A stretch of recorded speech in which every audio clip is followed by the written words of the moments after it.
Hello students, welcome back to the latest episode of Biznomics. आज हम आपके साथ डिस्कस करने आए हैं लास्ट पार्ट ऑफ प्लानिंग। अभी तक हमने प्लानिंग के 2 पार्ट रिलीज कर दिए हैं। अगर आपने नहीं देखे हैं तो प्लीज़ ज़रूर देखिए। लास्ट पार्ट जो सेकंड पार्ट आया था वहाँ पे हमने प्लानिंग प्रोसेस और सिंगल और स्टैंडिंग प्लान को आपके साथ डिस्कस करा था। सिंगल और स्टैंडिंग प्लान को आपके साथ डिस्कस करा था, तो अगर आपने नहीं देखा तो आई बटन दबा के जरूर देख लीजिए या हमारे प्लेलिस्ट में जाइए और जरूर देखिए, क्योंकि फिर आपको ये तीसरा पार्ट तभी समझ में आएगा। आज जो हम डिस्कस करने वाले हैं वो बहुत ही इंपॉर्टेंट, अगर आप देखेंगे तो आज हम डिस्कस करने वाले हैं टाइप्स ऑफ प्लान। तो टाइप्स ऑफ प्लान अगर आप देखेंगे तो एक बहुत ही इंपॉर्टेंट कॉन्सेप्ट है जो हम आपके साथ डिस्कस करेंगे। इसके अंदर कई सारी चीजें आती हैं, उनकी बारीकियों को समझने की कोशिश करेंगे। तो सबसे पहला अगर आप देखें तो यहाँ पे आता है ऑब्जेक्टिव्स। अगर आपसे पूछा जाता है कि ऑब्जेक्टिव किस कैटेगरी में आता है, तो ऑब्जेक्टिव ना ही, अगर आप देखेंगे, neither a single nor a standing, तो ना ही सिंगल है और ना ही स्टैंडिंग प्लान की कैटेगरी में आता है। अब सिंगल और स्टैंडिंग के लिए आपको सेकंड वीडियो देखना पड़ेगा, तो उसको जरूर देखिए। अब अगर आप ऑब्जेक्टिव देखेंगे तो ऑब्जेक्टिव्स क्या है? ऑब्जेक्टिव जो है किसी भी कंपनी का फ्यूचर पोजीशन है, एक एंड पॉइंट है जहां पे कंपनी पहुंचना चाहती है। तो अगर आप देखेंगे तो ऑब्जेक्टिव को हम लोग एंड पॉइंट भी बोलते हैं, फ्यूचर पोजीशन भी बोलते हैं, जहां पे कंपनी पहुंचना चाहती है। साथ ही साथ अगर आप देखेंगे तो ये इंपॉर्टेंट वर्ड यहां पे लिख दिया है मैंने, एंड या फ्यूचर पोजीशन जहां पे कंपनी पहुंचना चाहती है। साथ ही साथ अगर आप बोला जाएगा कि ऑब्जेक्टिव को क्लियर वे में स्टेट करना बहुत जरूरी है। कंपनी के अंदर जितने भी लोग काम कर रहे हैं, एक चपरासी से लेकर के एक टॉप ऑफिशियल तक, हर इंसान को पता होना चाहिए कि कंपनी का ऑब्जेक्टिव क्या है, कंपनी कहां रीच करना चाहती है इस साल या इस फाइनेंशियल ईयर के एंड में। तो ये स्पेसिफिक टर्म्स में होना चाहिए। साथ ही साथ अगर हो सके तो ऑब्जेक्टिव जो है वो क्वांटिटेटिव टर्म्स में स्पेसिफाई होना चाहिए। क्वांटिटेटिव कहने का मतलब नंबर्स में होना चाहिए। मान लेते हैं कंपनी जो है साल प्रॉफिटेबिलिटी अपनी बढ़ाना चाहती है, 100 करोड़ करना चाहती है, तो ये नंबर जो है हर एक मेंबर को पता होना चाहिए। तो यही लिखा है, should be express in specific terms. साथ ही साथ अगर हो सके तो क्वांटिटेटिव टर्म्स में हमें अपने हर एक एम्प्लॉय को बताना है।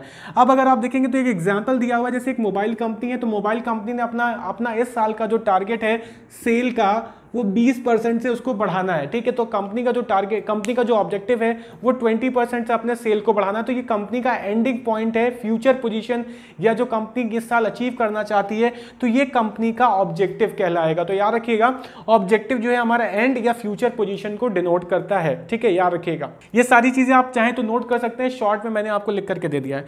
नेक्स्ट अगर हम मूव करते हैं तो नेक्स्ट आता है पॉलिसी। ठीक है, पॉलिसी के से पहले स्ट्रेटेजी आता है, लेकिन स्ट्रेटेजी मैं पॉलिसी के बाद बताऊंगा आपको। ठीक है, पॉलिसी से अगर आप देखेंगे तो पॉलिसी एक तरीके का स्टैंडिंग प्लान है। पॉलिसी क्या होता है? पॉलिसी एक तरीका होता है, कंपनी का खुद का वो तरीका जहां पे कंपनी अपनी प्रॉब्लम को, अपनी चीजों को अपने तरीके से हैंडल करती है।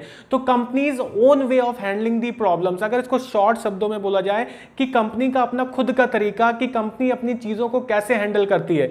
अगर एग्जाम्पल के लिए अगर हम बात करें, मान लेते हैं अगर कोई भी कंपनी जो है, या एक स्कूल है, स्कूल चाहता है कि उस 12th में जो भी बच्चे आए वो सब 90+ स्कोर करके आए। ठीक है, तो वो एक क्राइटेरिया रख सकता है। वो क्राइटेरिया ये हो सकता है कि 80% इन अबव, 70% इन अबव के बच्चों के ही एडमिशन वो क्लास 10th में ले या क्लास 8th में ले, जिससे कि उसके पास आप देखेंगे तो अच्छे बच्चे आएंगे, अच्छी क्वालिटी के बच्चे आएंगे, और उन पे थोड़ा सा काम करके उनको हम 90% में कन्वर्ट कर सकते हैं। यही काम हमारी बड़ी बड़ी यूनिवर्सिटीज़ करती हैं। वो यूनिवर्सिटीज़ अगर आप देखेंगे कि बड़े बड़े कॉलेजेस हैं, SRCC, ठीक है, Shri Ram college of commerce हो गया, या इसके अलावा बहुत बड़ी बड़ी यूनिवर्सिटीज़ हैं जो कट ऑफ रख देती हैं।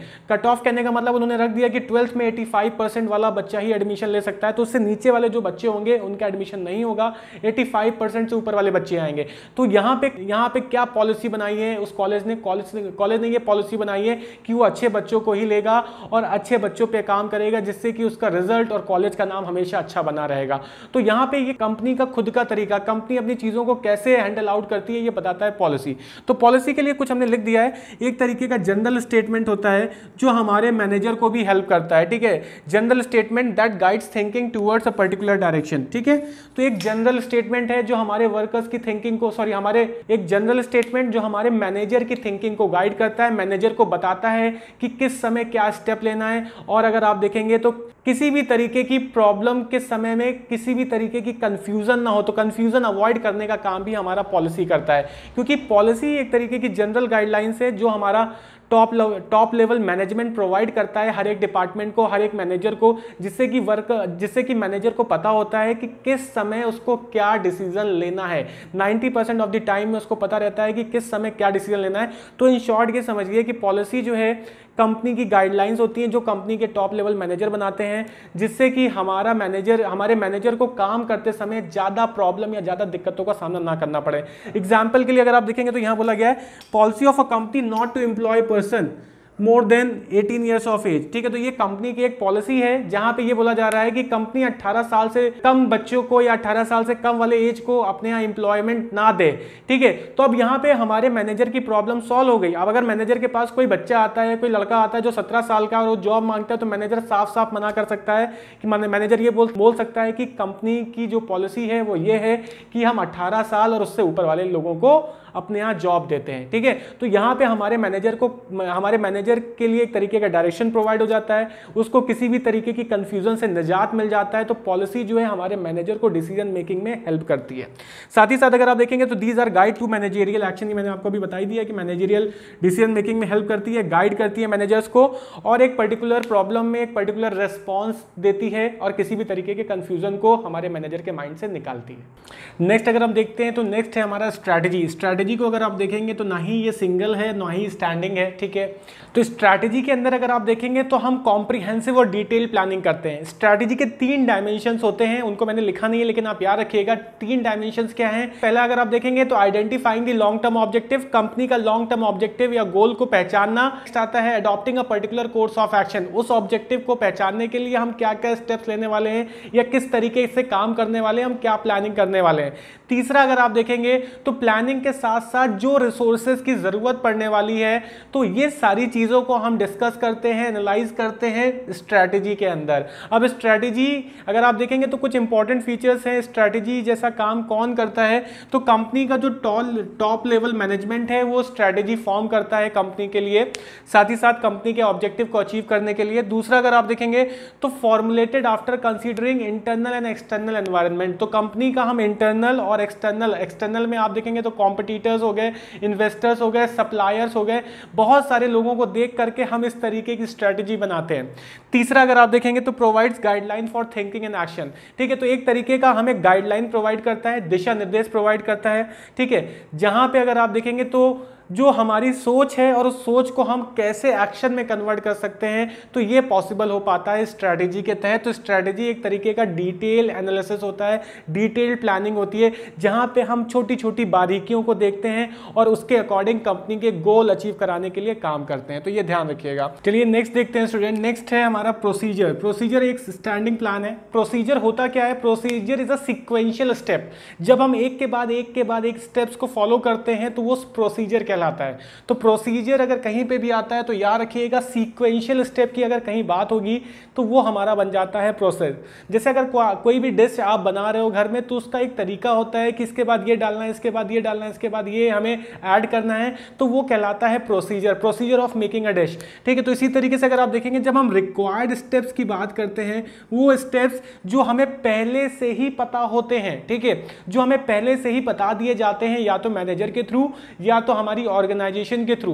तो अगर किसी भी केस स्टडी में आपसे इस तरीके की बात हो रही है कि आपको पहले से ही काम करने का तरीका पता है या स्टेप्स पता है, तो वो आपका बन जाएगा प्रोसीजर। ठीक है, तो यहां पे अगर देखिए बोला गया establish in advance to handle the future condition. ठीक है, तो यहां हमें पहले से ही चीजें पता रहती हैं कि अगर फ्यूचर में कोई कंडीशन आती है तो हमें क्या करना है। इसके बाद अगर आप देखेंगे तो बोला गया है exact manner in which the activity has to be performed. तो ये अगर आप देखेंगे तो एक प्रोसीजर एक ऐसा सिक्वेंशियल ऑर्डर होता है जहां पे हमें ये पता रहता है कि जो टारगेट हमें अचीव करना है तो उसके लिए हमें क्या क्या स्टेप्स लेने हैं। ठीक है, तो जैसे अगर आप मान लेते हैं आपको 95% लाने हैं आपको बोर्ड्स में, तो आपको पता है कि आपको किस तरीके से सिस्टमैटिक वे में एक के बाद एक चीज़ों को करना है, तो वो एक तरीके का प्रोसीजर है। तो प्रोसीजर हमेशा एक सिक्वेंशियल ऑर्डर को डिनोट करता है और हमारा मैनेजर जो है अपने वर्कर्स को पहले से ही बता के रखता है कि उसको एग्जैक्ट सिचुएशन में कौन से स्टेप्स फॉलो करने हैं। ठीक है, तो ये हमारा अगर आप देखेंगे तो प्रोसीजर को डिनोट करता है। अब इसका एक एग्जाम्पल मैं आपको बता देता हूँ। जैसे अगर आप कॉलेज में एडमिशन लेने जाते हैं तो ऐसे नहीं होता है कि आपने 12th पास करा और कॉलेज में पहुंच गया और एडमिशन आपका हो गया। आपको कॉलेज का प्रोस्पेक्टस लेना पड़ेगा, उनके फॉर्म्स लेने पड़ेंगे, फॉर्म्स फिलअप करना पड़ेगा, अपना परसेंटेज भरना पड़ेगा, फिर इसके बाद वो स्क्रूटनी करेंगे उसकी और चीज़ों को एनालाइज करेंगे। अगर आपका परसेंटेज सही है, ठीक है, या उनके अकॉर्डिंग आपका परसेंटेज है, तब वो आपको कॉल करेंगे। अदरवाइज कुछ कॉलेजेस जो हैं वो आपको एंट्रेंस एग्जाम्स का फॉर्म फिलअप कराते हैं, आप एंट्रेंस एग्जाम देंगे, रिजल्ट आउट होगा, मेरिट बनेगी, अगर आपका नाम आता है तब आप जाकर के फीस सबमिट कर सकते हैं। तो ये एक सिक्वेंशियल ऑर्डर है जो हमारा प्रोसीजर के अंदर आता है। नेक्स्ट अगर आप देखेंगे तो मेथड, देखिए मेथड में, प्रोसीजर और मेथड में बच्चे बहुत कंफ्यूज होते हैं। मेथड एक तरीके का रेपिटेटिव टास्क होता है। अगर कहीं पे रूटीन टास्क की बात हो रही है, जो काम आप रोज लगातार कर रहे हैं, वो कहलाता है मेथड, वहां पे मेथड का यूज होता है। तो मेथड में भी चीजें पहले से ही वर्कर्स को बता दी जाती है मैनेजर के थ्रू, लेकिन यहां उस टास्क की बात होती है जो आप रोज करते हैं। जैसे एज अ टीचर हमारा काम है, अगर मान लेते हैं मैं एक टीचर हूं एक स्कूल में और जाता हूं, डेली बेसिस पे मैं बिजनेस स्टडीज की क्लास ले रहा हूं, डेली बेसिस पे इकोनॉमिक्स की क्लास ले रहा हूं, तो मुझे मेरे पास मेरा टाइम टेबल है। ठीक है, ये टाइम टेबल मेरे को किसने प्रोवाइड करा? स्कूल के मैनेजमेंट ने, स्कूल के प्रिंसिपल ने। तो ये एक तरीके का अगर आप देखेंगे तो ये मेथड के अंदर आता है। तो मेथड हमेशा अगर आप देखेंगे रूटीन जॉब से रिलेटेड होगा, जो जॉब रेपिटेटिव नेचर की होगी। एक अगर मान लेते हैं बैंक क्लर्क है तो उसको पता है रोज सुबह जाकर के उसको कैश पे बैठना है, कैश काउंट करना है, ठीक है, और कैश को लास्ट में डिपॉजिट करके घर आना है। तो ये एक रेपिटेटिव जॉब है। ठीक है, रेपिटेटिव जॉब में चीजें अगर पहले से पता होती हैं तो वो आप कह सकते हैं वो मेथड के अंदर जाता है। तो यहां पे अगर आप देखेंगे defining a systematic way of doing a job, एक सिस्टमैटिक तरीके से काम को, हम रूटीन काम को कैसे परफॉर्म करते हैं, वो हमारा मेथड बताता है। साथ ही साथ अगर आप देखेंगे तो manager decides company common way of doing job, manager decides common way of doing job. ठीक है, तो एक रेपिटेटिव और रूटीन जॉब को कैसे हम आसान तरीके से कर सकते हैं। ठीक है, तो मैनेजर हमारा वर्कर्स को हेल्प करता है एक कॉमन तरीका निकालने में, जो काम वो डेली बेसिस पे परफॉर्म कर रहे हैं, जिससे कि वो एफिशिएंट तरीके से काम को परफॉर्म कर सके, वेस्टेज मिनिमाइज कर सके और कंपनी अपना गोल अचीव कर सके। ठीक है, तो ये मैनेजर हेल्प करता है अपने वर्कर्स को, याद रखेगा। नेक्स्ट अगर आप देखेंगे तो नेक्स्ट आता है रूल। रूल बहुत इंपॉर्टेंट है।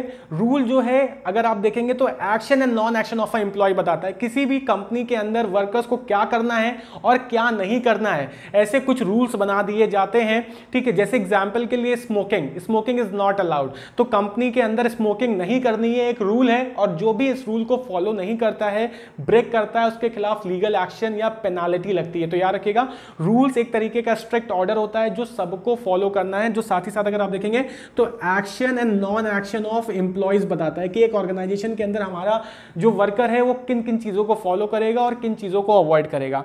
साथ ही साथ अगर आप देखेंगे तो रूल्स को हम स्ट्रिक्ट वे में फॉलो करते हैं और जो भी रूल्स ब्रेक करते हैं, डिसओबे करते हैं, उनके खिलाफ लीगल एक्शन होता है और पेनाल्टी लगती है। अब जैसे अगर आप देखेंगे तो स्मोकिंग, नो स्मोकिंग, ठीक है, इन दी ऑर्गेनाइजेशन, तो ये एक तरीके का रूल माना जाता है। No smoking in the organisation, तो एक तरीके का रूल है। अब यहाँ पे अगर आप देखेंगे तो जो भी स्मोक करता हुआ पाया जा सकता है उसके खिलाफ लीगल एक्शन होगा, पेनाल्टी लग सकती है और कंपनी चाहती है तो उसको बाहर का रास्ता भी दिखा सकती है। तो ये कुछ रूल्स होते हैं, रूल्स डिसिप्लिन या स्ट्रिक्ट फॉलो करे जाते हैं और उनको तोड़ने पर एक हैवी पेनाल्टी चार्ज होती है। चलिए स्टूडेंट्स, लास्ट के 2 पे आते हैं। लास्ट का 2 अगर आप देखेंगे तो प्रोग्राम जो है सिंगल यूज प्लान के अंदर आता है और प्रोग्राम एक तरीके का अगर आप देखेंगे तो स्टेप बाय स्टेप एक तरीके का गाइड है। तो प्रोग्राम के बारे में अगर हम बात करेंगे तो it is a step by step guide to achieve the predetermined objective. जो हमने कंपनी का गोल बनाया हुआ है तो वहां तक हम कैसे पहुंचेंगे, स्टेप बाय स्टेप गाइड होती है जहां पे हम माइन्यूटेस्ट डिटेल को कवर करते हैं। अब प्रोग्राम को आप ऐसे भी याद कर सकते हैं कि अभी तक जितनी भी चीजें पढ़ी हैं हम सारी चीजों को प्रोग्राम के अंदर ऐड करते हैं। मतलब यहाँ पे अगर आप देखेंगे तो हम रूल्स पे भी बात करेंगे, हम प्रोसीजर पे भी बात करेंगे, हम मेथड पे भी बात करेंगे। तो हम कैसे रूल्स बना सकते हैं, हम किस प्रोसीजर को फॉलो कर सकते हैं, हम क्या मेथड को फॉलो करें जिससे कि कंपनी अपने ऑब्जेक्टिव को, प्री डिटरमिन्ड ऑब्जेक्टिव को आसानी से अचीव कर ले। तो यहां पे अगर आप देखेंगे तो स्टेप बाय स्टेप ये एक के बाद एक गाइड होती है जो नेसेसरी है, जिसको अगर आप देखेंगे तो बहुत ही जरूरी है हमारे मैनेजर के पर्सपेक्टिव से। इसके ऊपर फोकस रखना, इसके ऊपर ध्यान रखना, तभी ऑर्गेनाइजेशन अपना प्री डिटरमिन्ड गोल जो है उसको आसानी से अचीव कर सकता है। ठीक है, इसके बाद अगर आप आप देखेंगे तो यहाँ पे हम माइन्यूटेस्ट डिटेल पे फोकस रखते हैं। Minutest detailed are work out over here. अब माइन्यूटेस्ट डिटेल में अगर आप देखेंगे तो प्रोसीजर के बारे में भी बात करते हैं, रूल्स के बारे में भी बात करते हैं, बजट के बारे में भी बात करते हैं कि कंपनी अपनी विद इन दी फ्रेमवर्क रह करके किन चीज़ों पे फोकस करे, क्या बजट रखे, सेल्स का कितना बजट रखे, कैश बजट कितना रखे, क्या रूल्स बनाए, क्या प्रोसीजर फॉलो करे जिससे कि वो अपने प्री डिटरमिन्ड गोल को आसानी से अचीव कर सके। ठीक है, तो एग्जांपल के लिए अगर आप देखेंगे तो कंपनी में have programme with respect to construction of a new factory premises. तो अगर एक कंपनी है जो अपनी एक नई फैक्ट्री बना रही है, एक नया प्रेमाइसेस बना रही है, तो उसके रिगार्डिंग जो है वो प्रोग्राम बना सकती है और प्रोग्राम में हम कई सारी चीज़ों को एक साथ लेकर के आते हैं। यहाँ पे अगर आप देखेंगे तो हम रूल्स को भी देखेंगे, अगर आप देखेंगे तो प्रोसीजर को भी देखेंगे, बजट को भी देखेंगे। ठीक है, इन सारी चीज़ों को माइन्यूट वे में हम डिटेल्ड वे में चेक करते हैं और इसको हम कैसे परफेक्ट वे में यूज़ कर सकते हैं कंपनी के ऑब्जेक्टिव को अचीव कराने के लिए। तो शॉर्ट में याद रखिएगा, किसी के स्टडी में अगर सारी चीजों को एक साथ बोला जाता है और स्टेप बाय स्टेप चीजों को बोला जाता है, ठीक है, और वहां पे प्लान में अगर आप देखेंगे, तो अगर हम बजट की भी बात कर रहे हैं, रूल्स की भी बात कर रहे हैं, प्रोसीजर की भी बात कर रहे हैं, तो वो एक तरीके का प्रोग्राम को डिनोट करता है, याद रखिएगा। नेक्स्ट अगर आप देखेंगे तो नेक्स्ट आता है हमारा बजट। ठीक है, तो बजट अगर आप देखेंगे तो स्टेटमेंट ऑफ एक्सपेक्टेड रिजल्ट, बहुत इंपॉर्टेंट वर्ड है, एक्सप्रेस्ड इन न्यूमेरिकल टर्म्स। ठीक है, एक स्टेटमेंट ऑफ एक्सपेक्टेड रिजल्ट। तो बजट एक तरीके का स्टेटमेंट है जहां पे हम एक्सपेक्टेड रिजल्ट मतलब जो चीज हम एक्सपेक्ट कर रहे हैं अपनी कंपनी से, अपने डिपार्टमेंट से, उसको हम नंबर के फॉर्म में जब डिनोट कर देते हैं तो बन जाता है बजट। एग्जाम्पल के लिए हमारी कंपनी में सेल्स डिपार्टमेंट है, प्रोडक्शन डिपार्टमेंट है। अगर हम सेल्स डिपार्टमेंट से बोलते हैं कि हमें 20% का हाइक चाहिए सेल में या 20% की ग्रोथ चाहिए सेल्स में, तो हमने आप देखेंगे अपने टारगेट को, एक्सपेक्टेड रिजल्ट को नंबर्स में कन्वर्ट कर दिया, तो ये बन जाएगा बजट। प्रोडक्शन से बोलते हैं कि आपको 5000 टन का प्रोडक्शन बढ़ाना है इस साल, तो यहां पे भी हमने अपने एक्सपेक्टेड रिजल्ट को कन्वर्ट कर दिया नंबर्स में, तो ये बन जाएगा बजट। ठीक है, तो यहां बजट की डेफिनेशन थोड़ी सी अलग है जो हम इकोनॉमिक्स में पढ़ते हैं।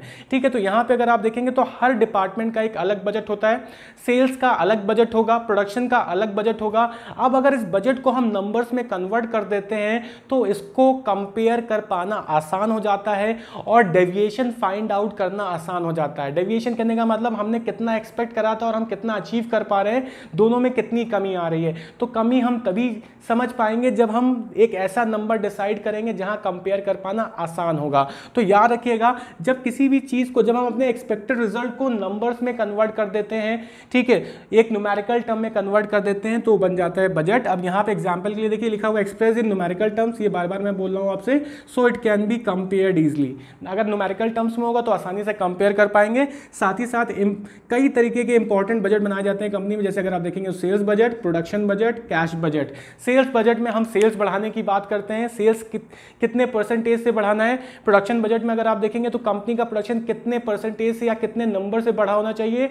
साथ ही साथ अगर कैश बजट में देखेंगे तो कंपनी का कैश बजट में कितने परसेंटेज हमें इंक्रीज करना है या कितना परसेंटेज डिक्रीज करना है। अगर सबको हम नंबर्स में कन्वर्ट कर देंगे तो वो बन जाता है बजट। ठीक है, तो ये सारी चीज़ें जो है बहुत इंपॉर्टेंट है केस के स्टडी के लिए। कोई भी अगर आपको डाउट है तो प्लीज़ कमेंट करिए, हम आपको ज़रूर एक्सप्लेन करेंगे। और आप इंस्टाग्राम पे भी हमें फॉलो कर सकते हैं और यहीं पे ही चैप्टर वाइंड अप होता है। होप सो आपको पसंद आया होगा ये कंटेंट।